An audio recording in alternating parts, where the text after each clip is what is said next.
What's up, everyone? It's Gavin or Tweek. What's good? What's good? It's Marcus or Pink. What up? What up? It's Charles or Chuck. And what's going on? You got Matt or Haz. Another week, another episode of Tweek Talks coming at you. I'd be lying if I said it was a slow news week in the world of Smash. Obviously, a lot to keep up with. A great Japanese tournament had happened this weekend. Some of maybe the best stake sequence we've seen in the history of Ultimate from Hurt, my boy. Shout outs to him. We watched a lot of that tournament, myself, Charles, and Gavin. Yeah. I tapped out early, but you guys watched a it, little bit. Yeah. Watched a lot of it. It was good. But yeah, I mean, we got a couple things to talk about. This is specifically one thing I think to talk about this week that's going to be the main topic, and it's that someone has come back to competing, and it's Marcus at his locals. We talked about it last week. Marcus, how's the Marth? True, still going pretty well. I played Marth Snake for the first time recently. Ooh. Bro messaged me and I was like, I feel you, bro. Yeah, it's brutal. I hate that guy. Yeah, it's brutal. I mean, like Ignace always used to switch and go Lucina, and I was like, why? Like I understood why, but I was like, there has to be like something that's missing. I don't know if there's something that's missing, bro. I don't know. That's the worst feeling in the world, right? Like you play it for like 3 hours and you're just like, I got nothing. It was just one set, but I was still just sitting there playing the set out. Like, how if I have to hit him, how do I hit him? Nope. You have to hit him. That has to happen. At some point, I have to hit him. So how do I hit him? With a very specific hitbox. Let me know if you figure it out. I feel like with Marth, you just got to get the 40% cheese. That's the thing. Like other characters, lose. How do I finish the edge guard? How do I juggle? Like with Snake, it's like, how do you get a hit? Like we're not even at the starting point. So it's like Steve type stuff where it's like, we're not worrying about how to hit Steve. We're worrying about how to break the wall first. Like it's actually funny you say that because I was thinking a lot about Snake after that tournament. And do you think is he in the same? Because obviously, like it's like in like a hypothetical tier list, it's like Steve and Sonic, and then like maybe the rest. He's with them, right? Like he's in there. He's an acquaintance. Yeah. Well, that's my question. Like, is he? Because that's like S+ or whatever. He hangs out with them. Yeah. I don't know. I on the just know weekends. he's cheating. Yeah, he's cheating. Yeah. He gets invited to the hangout on the weekends. Yeah. Snake spawns 2 items, and then there's other characters that spawn white item and it's broken, and then the 2 items he's spawning is really strong. So I mean, but I think the only thing that holds Snake back he only has 2 grenades because he skipped Smash 4. That's my theory. Yeah, they just didn't want to code it in. But I feel like the only thing that prevents Snake from being easy top 5 material is Game & Watch. Game & Watch gatekeeps the character. But even then, I feel like it's still a doable matchup. It's just Hurt is so good at it. I know he is very good. Yes, super giga cheesed, but like he plays it really well. Like he has some incredible sequences versus the Game & Watch players. Like there was this one Battlefield game versus Mia that was just like beautiful, like not too long ago. Somehow we just always talk about Snake. Well, I guess Hurt literally won. That's why we're talking about it. But it's just so crazy because when you strip the grenades away, because the grenades are obviously a really big part of the gameplay, and even before you get to neutral with Snake, you have to get through the grenades, kind of like not 1-to-1 as like Steve Wall, but it's kind of similar to that, right? And then you get through the grenades, extra and then steps, right. You have to take these extra steps. There's extra options because of the B reverse landings, and then like grenade into the spot dodge into like, oh, did you try to grab me? I'm going to up tilt you in the face. But even when you strip away the grenades, the character can still just beat you up. The character still has ridiculously good moves. So even in a matchup where it's like, oh, wow, against Game & Watch, you can't use your projectiles as much. You can still just That's beat his the ass. thing. You got to really like analyze the player you're up against. It's like, what triggers them to think it's time to scrap? Like you really have to know what type of visual cues, what type of baits, like if I enter certain spaces, like what convinces them that it's time to like abandon ship, and like how, like you have to figure out like when and how they're doing that and like capitalizing when it happens.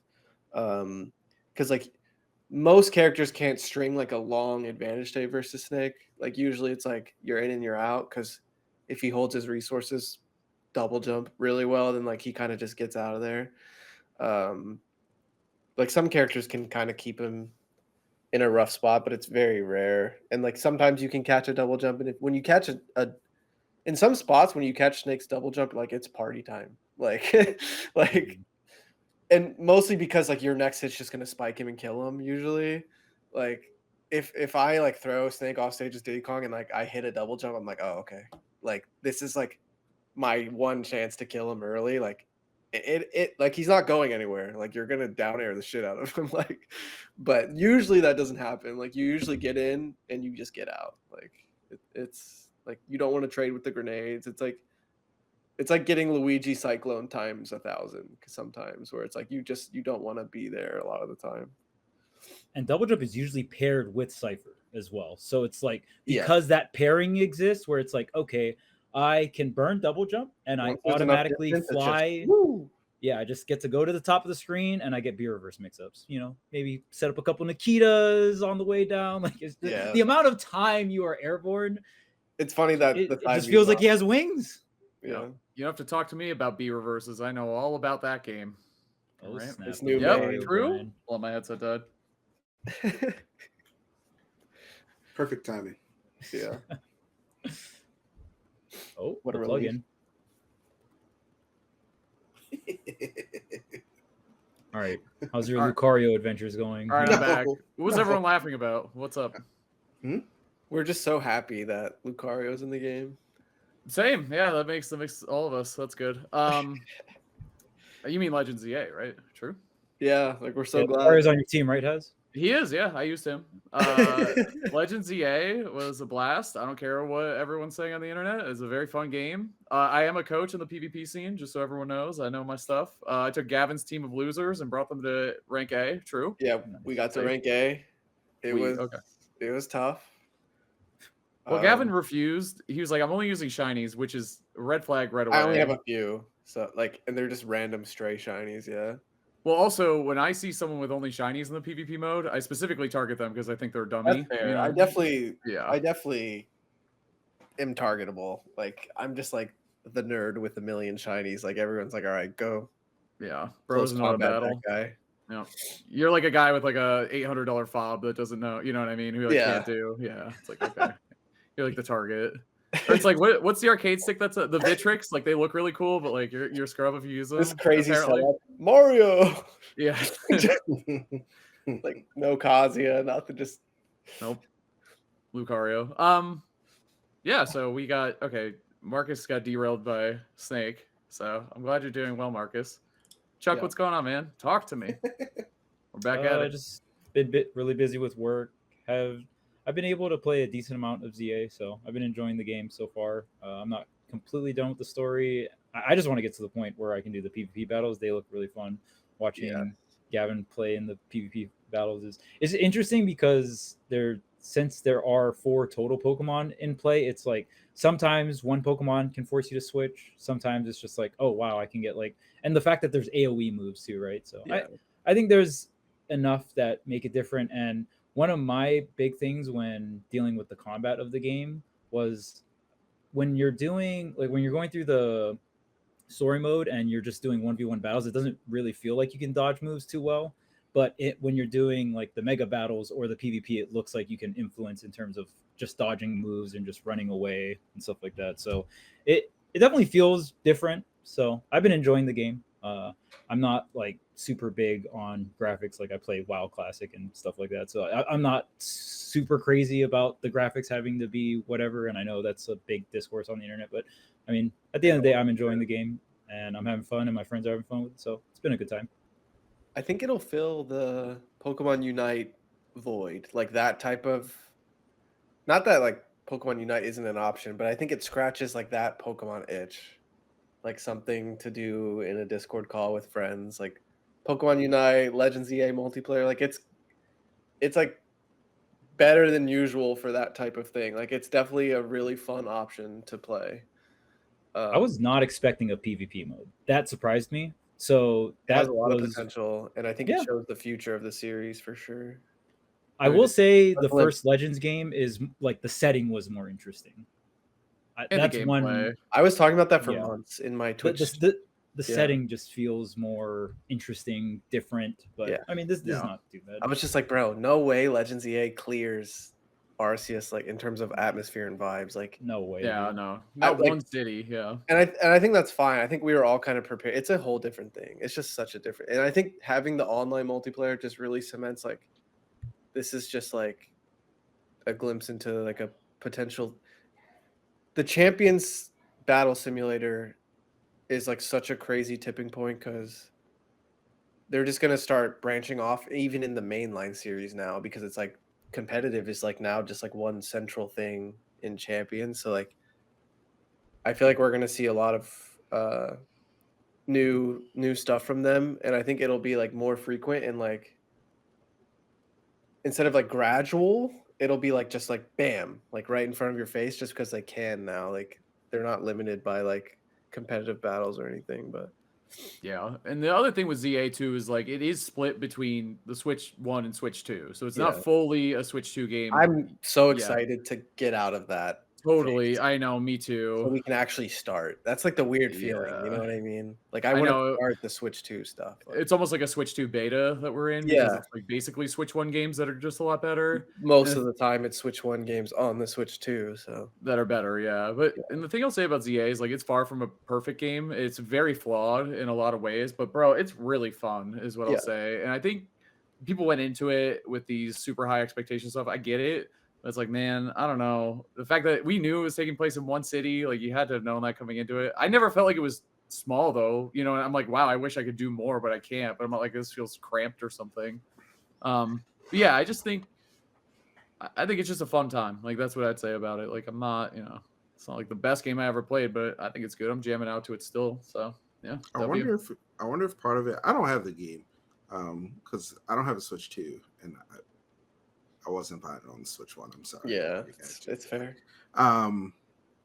But I do wonder if it's part of like the nostalgia and the love of Megas and like that generation, coupled with how well received Legends Arceus was. Like those two combined, it probably lent for like extremely high expectations for the game, even though it's not like a mainline game.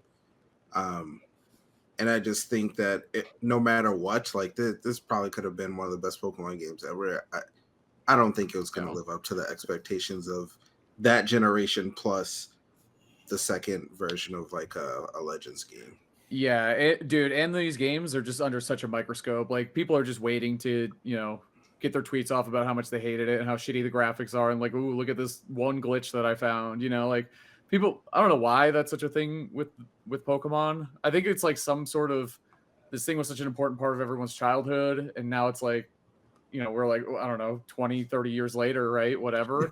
So like so much has changed, including people and where they are in life. I don't know, man. And don't get me wrong, I think you should be critical of games, and I think they deserve feedback. And like I said, I think the game is very flawed in a lot of ways.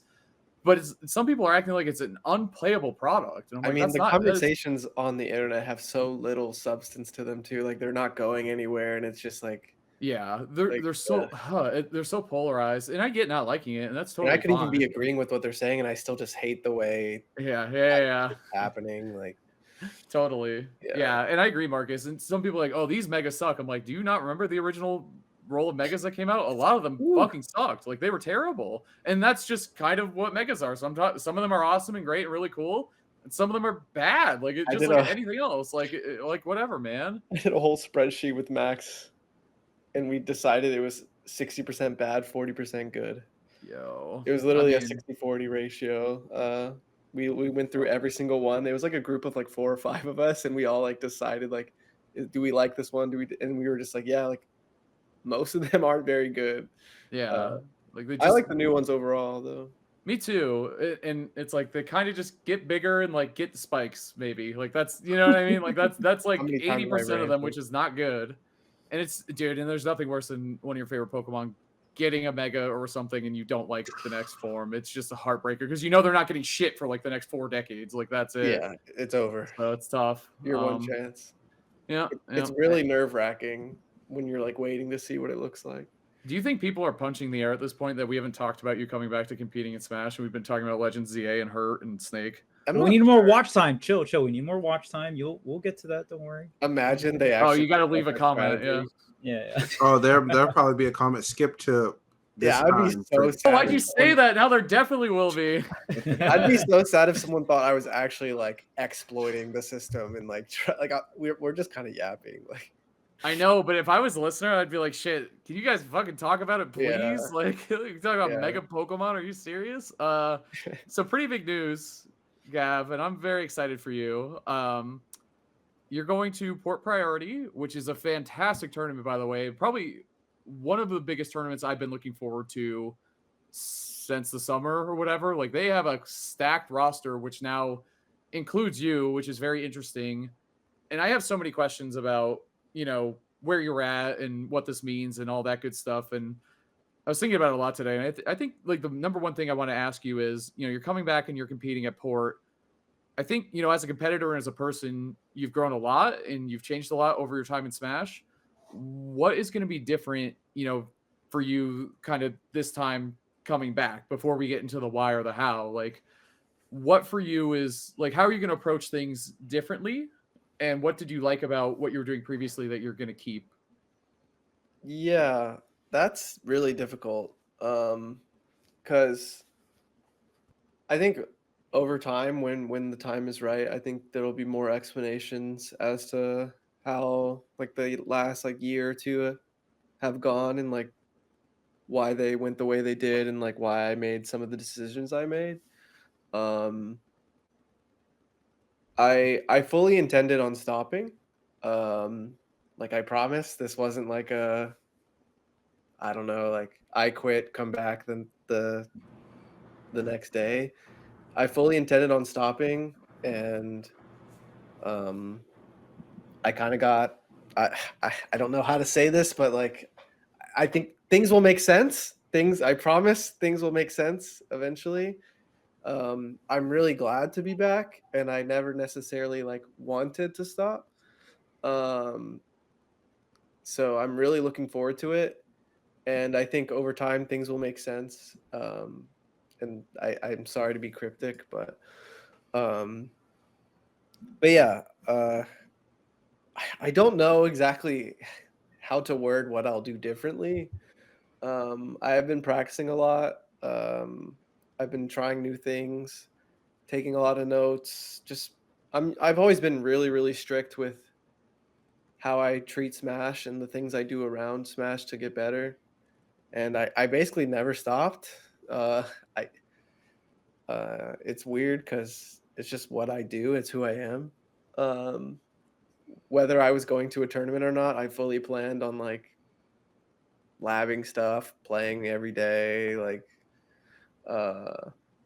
trying new things. Like I was still doing all my like routine things, like working out and meditating and like all this stuff I've been doing because of Smash. Like I just never stopped. So yeah, I don't know. It's kind of a hard question to answer. I'm really looking forward to Port Priority. I think the main thing I would say that would be different is I think I'm going to be pretty set in stone with my strategy. I don't think I'm going to flip-flop as much, but I also don't want to jinx it and like go to Port Priority and pull out Sephiroth randomly. Don't do that. But like like a lot of the time I don't intend on necessarily doing things, and then I show up and like I usually just answer what my heart tells me. So I think that's the main thing though, is I'm pretty set in like preparing and like sticking with what I believe in and stuff like that. But yeah, I actually intended on coming back a little sooner. I wanted to go to Miami, but I could not. But I do really like Port Priority. It's been fantastic the few times I've went. I just feel like it's ran really professionally and it's always really nice. So I think it's a perfect tournament to come back to. But yeah, honestly, I don't know what else to say. I guess I'm still getting used to it myself, because it wasn't the longest break by any means, but it was definitely the longest break I've ever had. So yeah, sorry, I kind of came in hot with a big question off the rip. I should have let you explain yourself first. No, that's great, Gab. And I guess like the easiest thing is like how are you feeling? You know, coming back and all this. I know obviously I even saw joke tweets that were like, bro's been practicing more than top players anyway. Like he might as well just go to a tournament, right? So like you said, I love what you said where it's like it's still such a part of you. yeah. And I love that. I love when Smash translates to like, you know, real world consistencies or things that you've learned and translates well. I love hearing that. And I love that you stuck with it. So I guess, yeah, I'd bring it back to my question. Like, how are you feeling about coming back and competing? I mean, that's going to be a change, obviously. You know, when's the last time you went to a tournament, I guess? How long has it been? Do you know exactly or no? I'm not exactly sure when Kulon was. That was my last event. So it's October 21st as we're recording this. And it was in May, I think. So yeah, it's been a bit. And Port Priority will be at the beginning of November. Like I said, it's October 21st as we're recording this. I'm feeling really good, honestly. I feel really comfortable. I think my biggest goal with taking time off, regardless of how long or short it was to feel like when I came back, for whatever reason that was, whether it's Ultimate or a new game or anything, that it felt like intentional and like ready and prepared. And like I don't like feeling like scattered or chaotic or anything. I always associate a lot of my lifestyle, like when things going well, I always think of the word quiet. Like when I'm playing well, it feels like everything is quiet and like soft. Like I think of those types of words when I think of things going well. And I feel like I would say for the most part, things feel like that right now going into competing again. It doesn't feel like I'm rushing to get to an event, or like, am I going to be able to do this? Am I going to be able to do that? Like, can I afford to do this or that? Like, I want to be able to play. And that's always been, I think all of you know that, like, my biggest thing is like, if I can just put most of my focus on playing, like I'm pretty low maintenance. Like if I can just like comfortably feel like there isn't some sort of issue stopping me from doing my thing, then like thumbs up. Like that's all I need. Like as long as I feel comfortable and like I know I can get to the events I need to go to, then that's all I need. It's truly all I need. And I feel like early Ultimate, a lot of players had the opportunity to do that because the game was a lot bigger. There was more sponsors involved, right? Yeah. So a lot of these bigger esports teams were getting involved. So I think now that we're later into the lifespan of the game, we have to go through quarantine and all this other stuff. I think that's just something that's harder and harder for players to achieve, right? And obviously all the things going on with Luminosity is also, you know, a case study of just how the game is performing in terms of later on in its life cycle. We've always had to deal with this if you've been a part of the Brawl / I mean, even, you know, back in Melee, just the current Smash game community, we've always had to deal with that. And even in a game with patches in Smash 4, we did have patches and support, and then it eventually stops for the next game, right? Yeah. So hopefully we're entering that cycle again, and hopefully there's so many like breakdown, rebuild. Yes. Like the Smash community like has known that forever. So yeah. So like, you got any goals? Because a lot of times when people play, like they usually have like a goal. Like some people in their local, they want to be on their local PR, yeah, or they want to be this rank or whatever. But like, it's kind of late, and you've been doing this for a long time, and you're kind of just coming back. So like, yeah. Have you even thought about that? Like setting any goals for yourself with your return, or you just like, yeah, I'm back. I'm just gonna play. I don't have a new goal, but it is the same as always. And sometimes I feel like my goal in its like truest form is like hard to put into words. Like it's just like, I don't know. My goals are really, I would call them intense. Like it feels like it's more than like winning or being the best. Like it is like so like I want to win. I want to win my way. I want to win without getting hit by a jab. Like it's like so like psycho. Like I just it's always like my goal is like I've talked about this on stream with people too when I'm like trying to like coach people or like motivate people. It's like they always say things like oh, I want to reach this level or I want to do this, and it's just like, bro, like how about we throw that entire process out of the trash, like into the trash, and you just tell yourself that you're already there. Why not? Why not? You're the best already. Huh? What's the difference? Like I True. think there's so much of a waste of time of thinking like you have to get somewhere when it's all like made up anyway. Like since I started playing this game as a teenager, like in tournaments, I was like, bro, I was going 0-2 and I was like, bro, I should have got first. Like I just I think the whole process is a waste of time. Like why not? Like you should think highly of yourself already. Like don't view it as like, oh, I need to get from low to mid to high. It's not as simple as point A to point B, I think is what you're saying, right? No, like just you're like just view yourself as like you're already like I don't know how to explain. Yeah, the wording is a little. Are you trying to say like you should already have the confidence in yourself to become the best? So you should just, if you have that belief in yourself, then you should just you don't have to become a different person or change. Like you're already you. Like you're already fully capable of doing whatever you want to do. Like I don't know. That's how I feel. Like when I was younger, like maybe I'm just like fueled by like delusion or something, but like when I was younger, I was just like, bro, I'm the best I'm the best player in the world right now. Like it's not like my goal was to like like be the best or like win a tournament. It's like no, like I just have to show it rather than like get to it. It's like I just have to show it to everyone else. Like I already know, but like I need to make as many people know. Like that's always been my thing, and it feels like mentally it like skips a lot of unnecessary steps. Yeah, it's like a perspective change where you're not playing to prove yourself to other people. It's just to yourself, is what you're saying, or something like that. Like, damn it! Like when I'm playing in a tournament, it's like I already know I'm gonna win. Like it's like it's not like, oh, I need to get 7th and then 5th and then like no.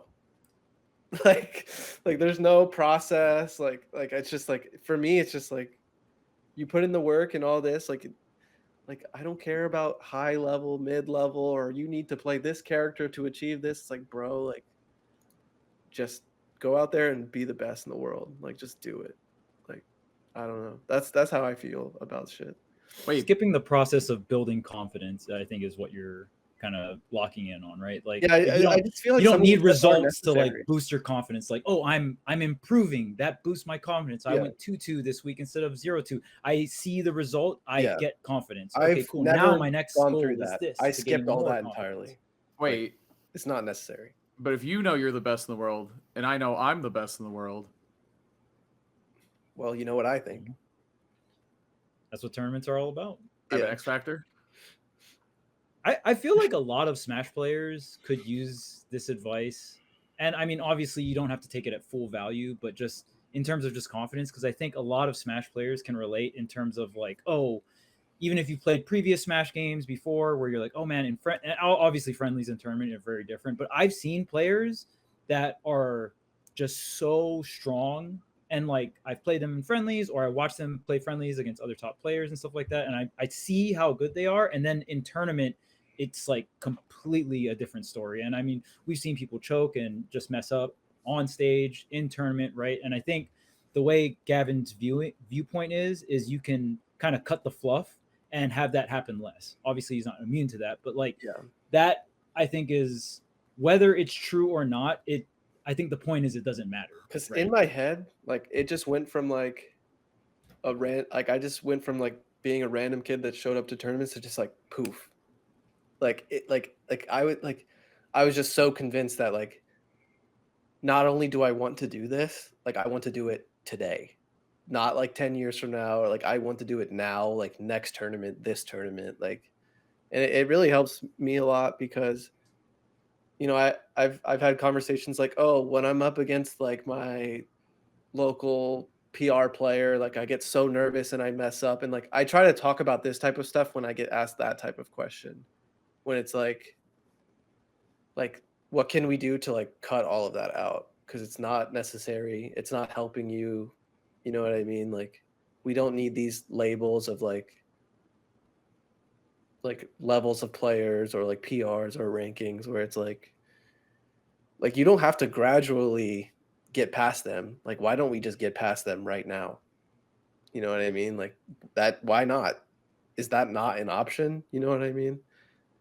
Like I feel like a lot of people like create a lot of technicalities to like justify things and like figure out like the right or wrong way to go about like the process, but like a lot of it is those technicalities and labels, I think, are just made up as like a coping mechanism or something.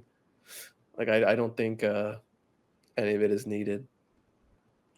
And like maybe this, I truly think am like fueled by this like I think delusion is like such a fantastic thing. Like it is just so good. Like maybe I actually suck at this, but I'm just so delusional that I've gotten so far just from pure like, because if I'm just convinced I'm the best player in the world, like it's gonna do something. Like it's gonna do something, bro. Like because I've lost a lot and I've made a lot of mistakes and all that, but like no one's ever asked me that type of question, like personally and privately, and I've never given an answer other than myself, ever. Like, it is what it is. So, yeah, let me just piggyback on what Has said. What if they suck? Huh? Like, what if you suck? Like, how are you just gonna be like, bro, I'm the best? Like, I suck. Well, it's not like you go around doing it. Like, you don't like walk up to every person you see and it's like, I'm better than you. Like, I'm the best. It's like it's not that. I feel like I've never talked about this out loud, so it's kind of hard when people are asking questions. But don't worry about it. You got it. You're the best at explaining things. I mean, I think there's things that back up the thought process. Like you're not just gonna think to yourself, "I'm the best," and then like don't play the game and don't. Oh yeah, like obviously there's practice. There's it's things not like that reinforce. Wait, why? I'm already the best. This will not work on me. I'm gonna tell you right now. Okay. You tell me I'm the best, I'm like, sweet. I'm taking a nap. No, going to bed. It doesn't like I'm not here. You're supposed to tell it to yourself. Yeah, that's the result. Is the problem. I'm the best and I know it. Who cares if I'm proving it? I don't know how to explain it, but it's not like a boosting your ego type of thing and like walking around like with your big like I'm the best muscles. Like it's not that. Like I don't know how to explain it. It's like the reason you get up and do it. You know what I mean? Like when you don't feel like practicing or you're like not motivated, like it's like what keeps you going. Like the urge to prove something that you genuinely believe, I think, is the main driving force here. And like I mean, even like I have an example of Void in 2015 when we traveled out to Apex. We're in a hotel room and Void's grinding, and no one knows who Void is, right? Yeah. And someone asked him, they're like, "Dang, you're really good." Yeah, we're in a hotel room, and they're like, "Damn, you're really good. What place do you think you're gonna get at Apex?" Because this was Void's first out-of-state tournament, right? And he's just a kid from Hawaii that's like doing perfect pivot combos with Sheik. And Void says, "I think I'm getting Hawaiian guy." Yeah, and Void says the Sheik Hawaiian guy. Like, who is this? Yeah, Void says, "I think I'm gonna get top 3 at this tournament." Everyone in the hotel laughed at him, but he genuinely believes that. Yeah, and like you remember? He got 33rd. He SD'd versus Phil. He just did it twice. That's pretty good. He stacked them up on top of each other. But I think that 33rd is really good at that tournament, by the way. Like for the record. Yes, it was for your first out-of-state tournament, getting 33rd is who did he lose to? Do you remember? Of course he SD'd against. Yeah, I watched. Yeah, he SD'd against Foe with a grenade off stage. Who was like a top what player? Foe was like what top? I mean, at least top 10. Not that it matters at the time. Yeah, but yeah, like Foe was very good. I think I got 65th. Yeah. Oh, sheesh. Bowser Jr., huh? I probably did I enter that event? Oh gosh. We were all at that event, I think. I'm pretty sure we were all at I the event, but remember. we didn't I hang out remember with each other. watching Void. Dude, I don't think I even saw Haz. You didn't know who I was. How would you even know? Yeah, I think we were all at that Well, event. I just don't have like didn't hang any out with like each other. mental like I don't remember seeing your face or anything. I was there. Trust me. But that type of energy of saying I'm gonna get top 3, like just it reminds me of what Gavin's talking about right now. Yeah. And I think that, I mean, you can word it however, but I think at the end of the day, ego is a very complex thing to talk about, and it can help you and it can also destroy you. So you need to find like a really good balance. And I think everyone's different. So the way you use your own ego is very pivotal. And there's no book that just says like, oh, this is how you use your ego. Like everyone's different. It's a very complex subject, right? So like I think the point too is I think there is always some level of delusion involved when you say you're going to be the best at something. You know what I mean? Like at least a little bit. Like even you hear a little kid come up to you and say, you know, I want to be a professional baseball player or I want to be an NBA player when I grow up. In your head, you're like, yeah, fucking right. But that professional NBA players and baseball players, or maybe I'm just an asshole, but you know the odds are really low. But NBA players and NFL players and everybody, they've all thought that and said that as kids too. And eventually, like that did work out for them. Like but had you zero really, doubt for them. Like, yeah, a lot of those stories, right. And you really need to live and breathe it. I think is your point. You know, it's not joking aside. I think that's the main takeaway is you need to. I think it helps too. Like when you lose, like that sucks, and I think that can help it. It's like, dude, I still know I'm the best. I just whatever, like that. I think that helps in that way too. Like I'm the best. I just failed at proving it today. Or something, right? Yeah. It's not like it's all about like going around like everyone else sucks or like it's just not that. Like, but if you like break it down to the truth and the core, like that is just like I feel like I'm the best. Like, and I feel like you can say that for a lot of people. They might go about it in a different way or something, but it's like I'm not gonna sugarcoat it or anything. Like it's helped me for the entirety of my life, and I don't know, it's a difficult conversation because I think so many people will misunderstand it or twist it in a weird way or think you're doing something right or wrong, and it gets really weird. But I think well, two things. You got 49th at Apex 2015. Yo, let's I only know because I was looking for me and you were right there, and I was like, wait, what the heck? You guys are holding hands. Hey. Who are you playing, Marcus, at that point? Peach. Forgot about the Peach era. Oh, and this is Smash 4, by the way. Yeah, this is Smash 4. Yeah, this tournament was crazy for like it was just crazy. I had a conversation one day when I was talking to Light. I can't remember what tournament it was, but it was maybe like a Smash Con. It was a Smash Con. Yeah. Because he wanted me to take him, drive him back to his hotel, and I had my car, so I was like, it had to be like Smash Con or a glitch or something. Anyway, I was talking to him, and he said, you know, honestly, you are, and this is not to toot my own horn in any sort of way, you're probably good enough to play with us, like be with us, like the top players, but you just don't believe in yourself enough.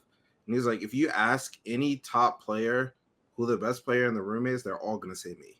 Like anyone who's in that top 10, top 20 realm, if you walk up to them and say, who you think's going to win today or who's the best player in the room right now, they'll all say me. Even if it's like not true, like ranking wise or anything like that. Yep. It's just the way they carry themselves. Like I'm the best and there's nothing you can do about it. And I might lose this event. Bro, I can sit down with someone and they can beat me 1,000 fucking times in a row. Like, I will not think any differently. I just won't.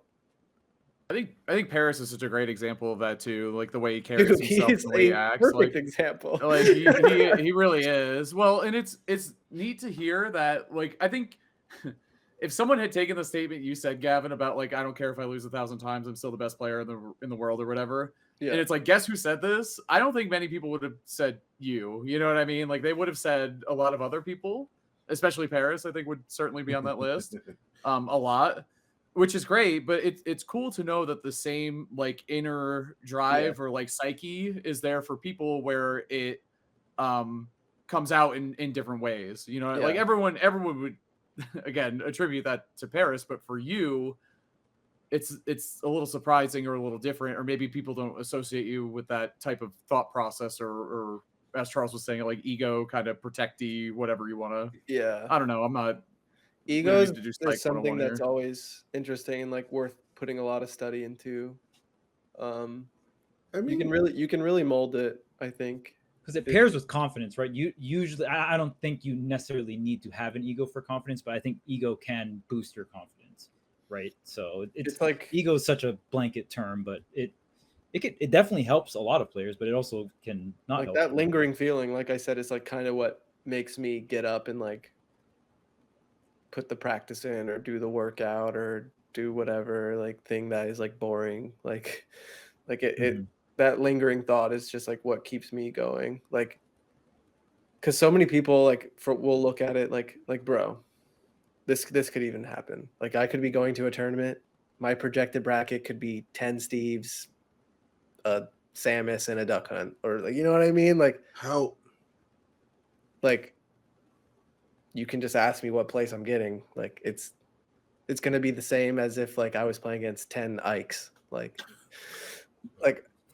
damn, poor Ike, dude. What the heck? That's just a character that came to mind for like. No, it was said for a reason, for sure. Some character I'm gonna farm. Like, didn't say Lucario, by the way. Bro could have said Falcon. No, Lucario would be in the Steve.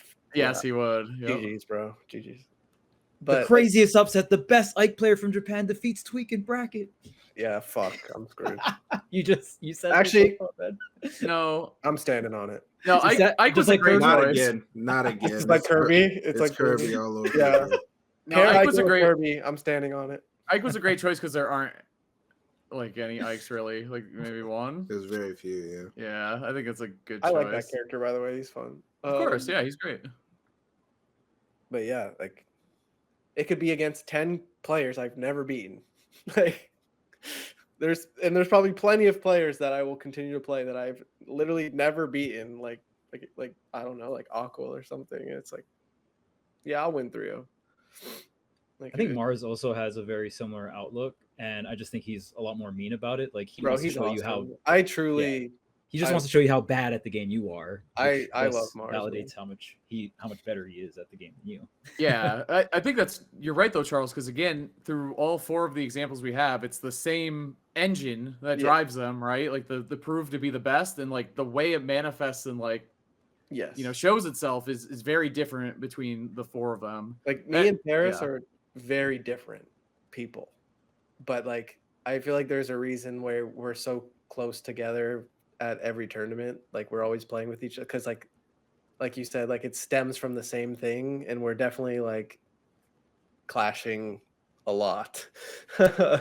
So yeah, dude, there's so many examples. Like Leo always used to be, you forgot who's the best. Like at one point, he was. Spargo was always saying he was the best. It hasn't been ranked first yet. Sonic says he's the best. He gets second all the time, and he still loads in, hey, I'm the best. It's not like a bonus. It's not like a special thing.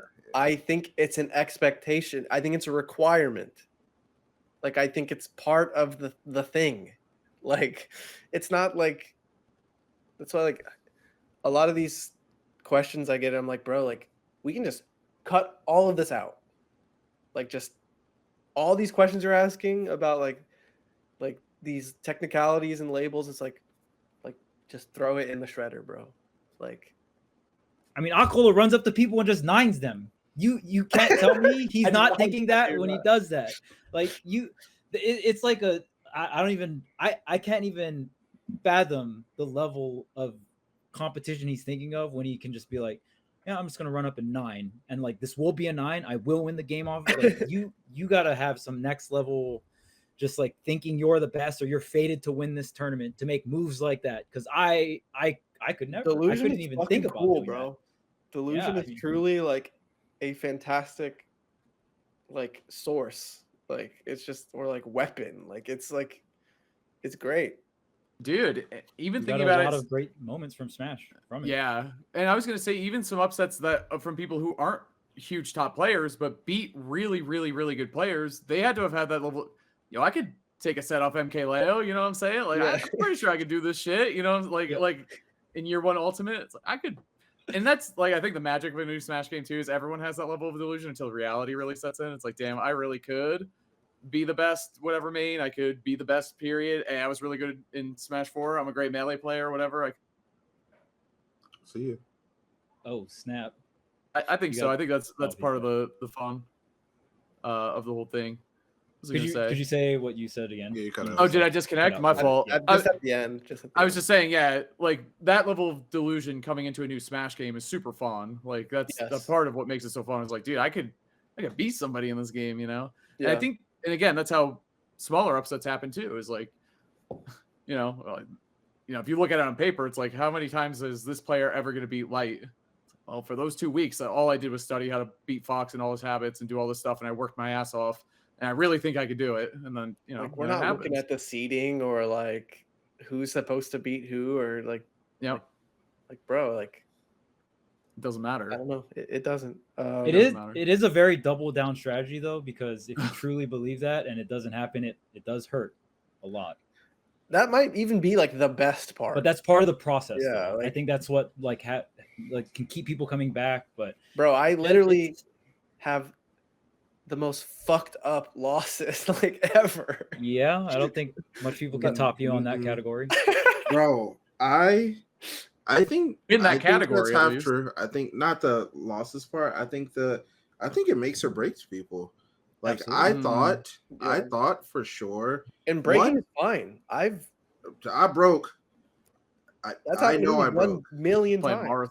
No. Like in Smash 4,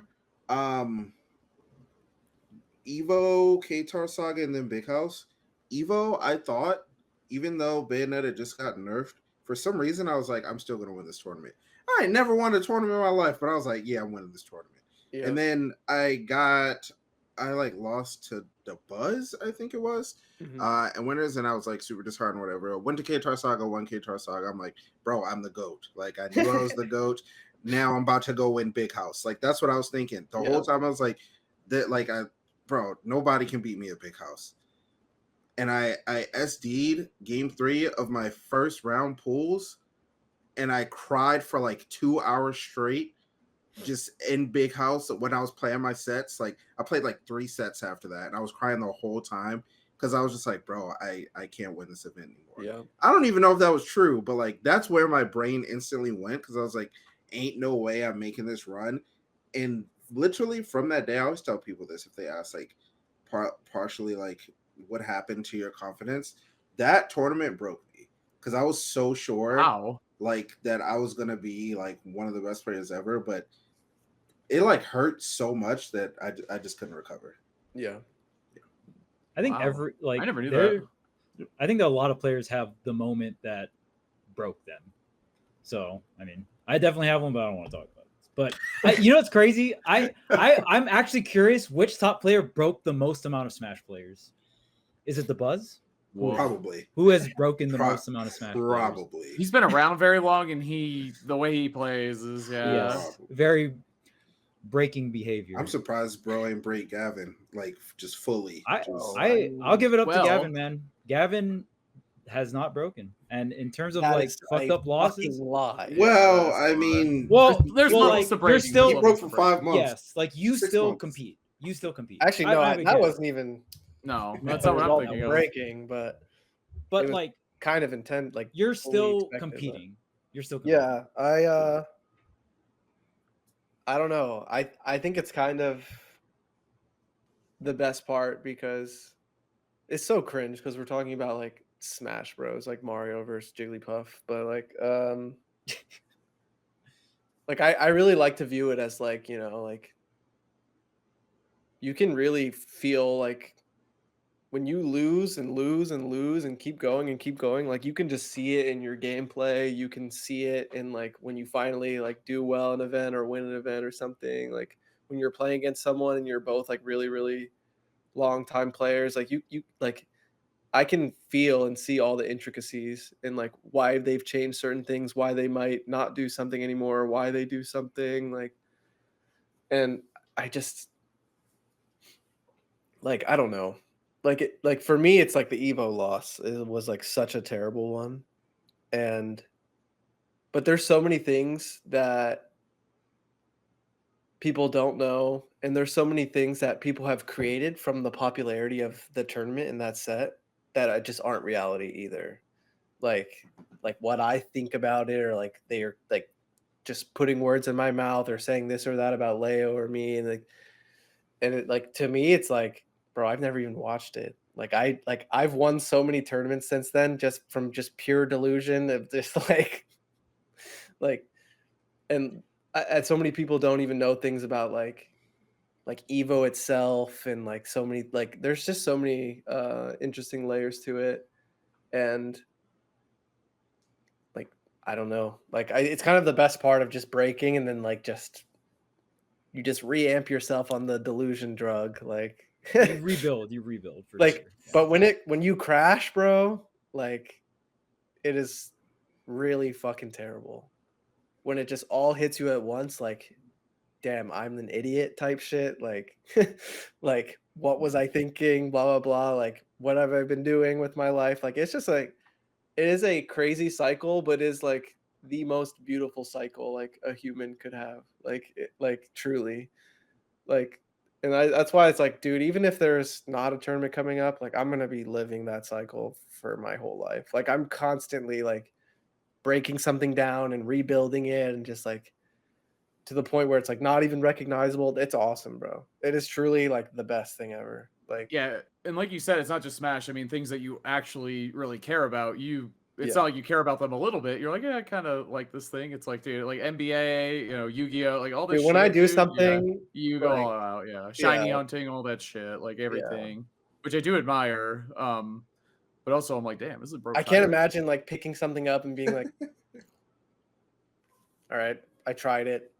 I don't even know that much about it. See ya. Like I can't fathom not finishing what you start. Like it's just, I don't know. Like when So I enter a tournament, there's like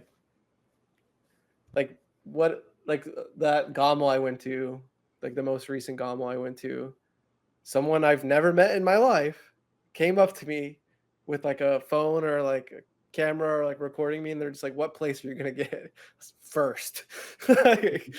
And I fucking won. Like, and like I can partially attribute it to like the delusion. Like I delusion probably diff. wasn't seeded to get first. I'm Yeah, sure plenty of people didn't think I was gonna get first. Like it is what it is.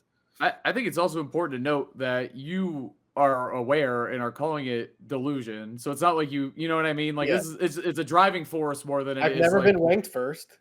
Like, true. but it gets to the point where it's like, I think you can find a balance between like respecting everyone and like the resources and like Smash itself, the tournaments, the tournament organizers, the competitors, the people who contribute to rankings, but still like apply everything we're talking about at the same time. Like, Yeah. it's not about like going around like it's mostly internal. Like it comes out a little bit because like sure, but like I think there's a balance like anything else. Like I'm not gonna go around and say like we need to. You can be upset about rankings or like think this or that. Like that's perfectly fine. Like it's valid, but like, uh, you know, I'm kind of rambling, but So this whole time, I was thinking about a player that got an upset, and it looked like they didn't believe they could do it. And I do have one. Shout out to Latai in Smash 4. yes, Bro did not believe Go. he got the victory. That was such a crazy set. that is The best pop up ever, dude. one of my best friends I've met through Smash. Crazy enough. Yeah. Shouts to Andrew, bro. Yeah, I think you know what another fun thing about this too is I think in the beginning of a Smash game, this happens and there's way more layers to it.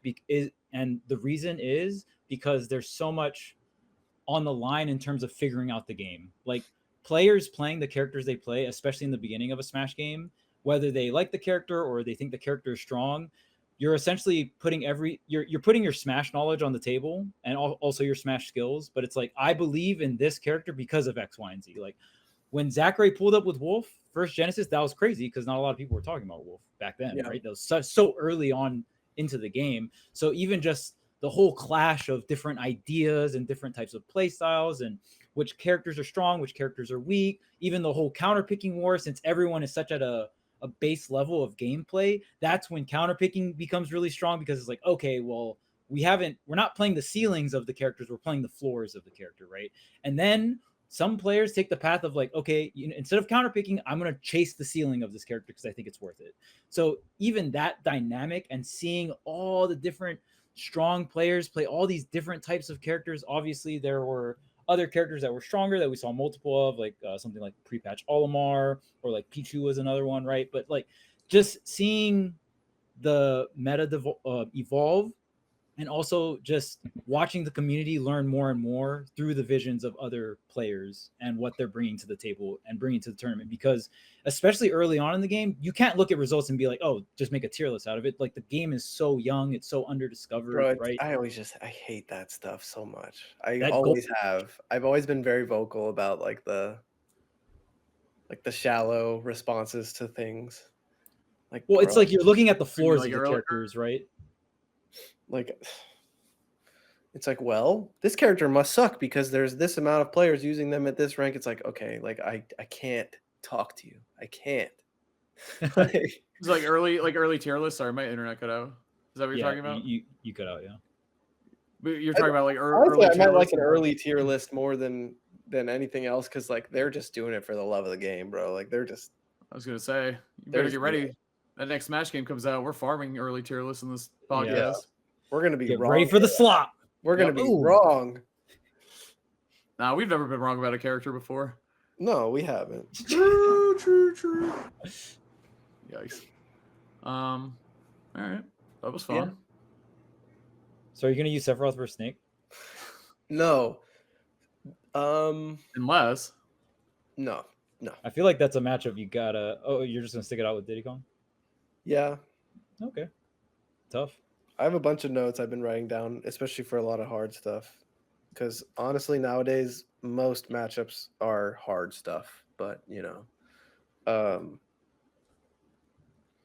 yeah, it's been fun. I've been pretty damn consistent with like working on things to some capacity. I usually am. So yeah, and I also like having a lot of time to prepare for events and stuff. So it'll be nice. I don't know what I'm doing after Port Priority. I should probably look into that. Oh yeah, we talked about this before we went live. I think it's important to also confirm that this isn't like a one last tournament. This like I'm actually like playing again, like straight up. It's not like a one final thing. This is just happens to be my first tournament back. And like I said, I did want to come back a little sooner, but Port Priority was the soonest I could do. So another thing, just kind of branching off the topic we were talking about, I think that confidence in yourself is the reason why you'll play through bad matchups. I think that fuels you a lot because it's like, okay, well, this matchup is really bad, but if I'm just that much better than my opponent, I can do it, right? So, and like you've won notoriously bad Diddy Kong matchups, so which is a very different approach from the early Ultimate. I think you've kind of you've played so many different viewpoints where transitioning to Smash 4, you're more counter pick style where you had like 3 top tier characters you would rotate depending on how good your opponent was versus X character, and then going into Ultimate, you kind of kept that going, and then after quarantine, it was like a full pivot towards mainly solo maining, and then you kind of like sprinkled in Sephiroth here and there. But yeah. But I feel like that confidence is what helps you, especially through the tough matchups where you just like, I'm gonna deep dive, I'm gonna take a bunch of notes. If I play perfect, I can win this matchup. I've also had. I will say I've had a really bad habit of seeking out negativity throughout the years of competing too, where I'm always like looking to see if someone's saying something bad about me or a result or like how I'm gonna do at an event, and like I probably wouldn't recommend it, but it's always like it's definitely pushed me, and it's like I see it and I'm like thinking about it, and it's like I think it stops you from getting complacent too, because it's like you could get first place, but you're still thinking like, bro, they didn't think I was gonna win, like, or they thought I was gonna lose to this and that. Like, it's just like it's always been like threading the needle between like going a little crazy and everything. But yeah, I've always used it where, and like sometimes like you create something in your head that's not even real. Like, oh, I'm gonna go to this tournament. They probably think I'm gonna do terrible, blah blah. Like, I'm gonna show them that not only am I gonna do well, like I'm gonna win the whole thing. It's gonna be easy. Like I like that kind of thing. I think there's a way to balance it without like harming yourself too much. You know what I mean? Like, right. I was gonna ask too. I think maybe last question. But with a 5-month-long break, obviously you've been staying in good competing shape, playing online and practicing tech and taking it's notes and pretty doing all much that. the same thing I would have been doing otherwise, so. But obviously the competition only gets better as time goes on. Yeah. Almost always in a game, unless like it's like a dying scene and like no one's playing or whatever, which is not the case, obviously, for Ultimate. So how do you feel about coming in kind of hot here, 5-month break, having to play against people who are going every week and all that stuff? Yeah. And obviously you have a lot of veteran experience, I would say, under your belt, but you've never done this before. So I think that's interesting. What are you kind of doing? What do you think about that? Or how are you prepping for that? Or what do you think about that? Yeah, I'm trying to view the pros and cons and everything. I haven't put too much. I haven't had many conclusions about it. Because I don't even know like my bracket or anything. So I would kind of like to know that first. But honestly, like the online practice has been good because I've been playing against like a lot of hard matchups, and it really kind of feels like the best practice when you're playing against like those really really bad matchups. Like, I think it pushes me mentally to like the limit where it's like if I can keep my cool and like continue to practice and like while I'm up against, Steve or Snake or Duck Hunt or like whatever, it's like it can really like it's like proving to yourself that you're ready. Like if you can lose to Steve over and over while you're practicing because you're trying to reach like a long-term goal, like you're probably ready for anything. So like I'm trying to make sure I'm prepared in advance. And I think that's why my routine exists in the first place. It's like it's all about preparation and like preventing things rather than like seeing things as they happen and like adapting. Like I really like being ready for everything in advance.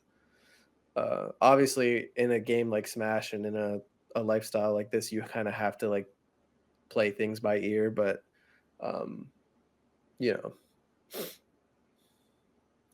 Yeah, it's like damage control play style, trying to seek the consistency, right? Especially if you're going to all these different tournaments and stuff like yeah, that. I think it's just like trying to find some form of consistency is, I think, something that all players are trying to do when they're competing in anything, right? And I think with Smash, there are a lot of scrambles and a lot of guesses. So I think for you, if you can mitigate that, and even like your character choice makes sense in that, right? When yeah, you've talked about it before, where you're like, oh, I just wanted a way to deal with spot dodge, after your experience with pre-quarantine Smash, and Banana was the thing to do that. Obviously, other things came out after quarantine that were a little bit more crazier than spot dodge, but yeah. I kind of talked about my process a while back, but yeah, I think one of the hardest things is to me like not much has changed, and maybe that's a good thing. Because like I said, like it wasn't like cause I guess life is just weird and you never know how things are gonna go. Like I didn't like necessarily like want to quit, and like I was kind of just taking things day by day and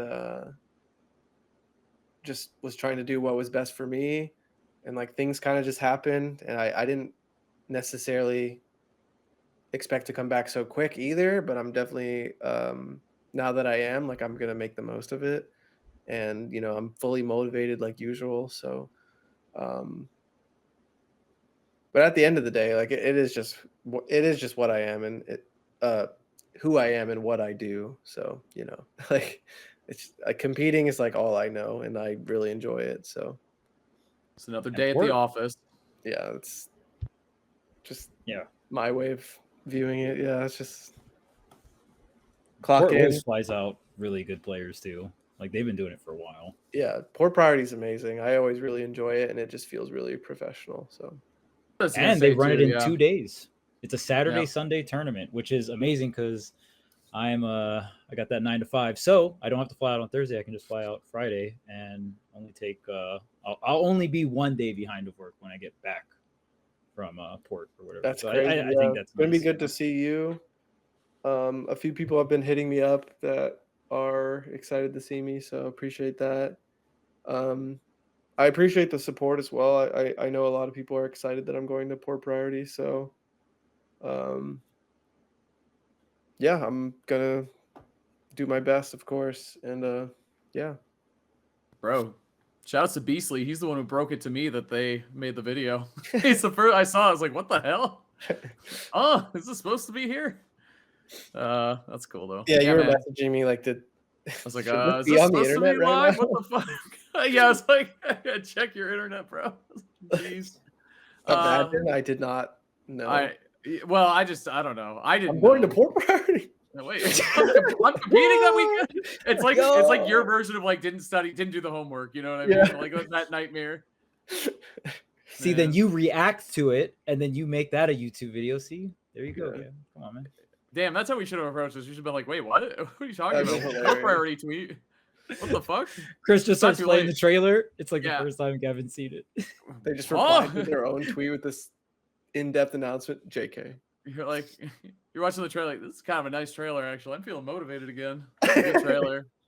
A great trailer. That was their gamble. Well, obviously, I'm really convinced to play after he sees this. I'm happy for you, man. I'm glad you're competing again. Obviously, miss watching you compete. Spargo's out of the game. Light. I think everyone's feeling some sort of way. So it seems like good timing in a weird way to have you back. I mean, it would have been great to have you back whenever, but seems like a good time for it. And I hope you do well. And I hope your journey continues to go well for you. Thank you. Yeah, I'm pumped to watch again, which is good. I mean, I still watch every weekend when there's tournaments on, but it's different when I know competitors who are there. And, obviously Mars hasn't been competing as much, or Void or Light and all those guys. Like they're taking a bit of a break too. I think everyone kind of is. So you're coming back at, I'd say, a good entertaining time, at least for most people. So W, man. New hero, please. Hey, order those whiteboards, by the way. The YouTube comments love that idea. I ordered them today. Sorry, Marcus. Oh, he left. What did you say, Charles? So we need some new heroes, man. All the other heroes are checking out. They're like, nah, I'm good. The traditional Smash characters. We need more traditional Smash characters. It's gonna be tough. You think they'll just put you at the stream setup and just let you run some matches? Like, all right, man, just play through your pool. Just sit here. Like, damn, people be wanting these VODs. Yeah. Don't get up. Just keep going. Yeah. Shout out to Support for real though. They're a tournament that have earned their flowers 100%. Like a really good, well run tournament that gaffs truly, which I really am a fan of. So I'm glad that's the tournament that you're coming back to too. Yeah, I think it works out well. Yeah, we do bonus content every week. A lot of it lately has been me deep diving into Smash stuff. The most recent, I think this is really good timing actually. The most recent video I did for bonus content was I was deep diving into 2 things I've been doing with Diddy Kong lately, like kind of new developments to my strategy. So if you're interested in that, I just yapped for 20 minutes talking about how I do it, why I'm doing it, what I hope to achieve. And I also teach the game, of course, never really stopped. Thank you to everyone supporting the Patreon and the Metafy, metafy.gg/@Tweek. I have a bunch of lessons lined up for next week, so thank you. And yeah, that's pretty much it. We'll see you guys next time. Damn, he is getting good at the outro. I give it up. Okay.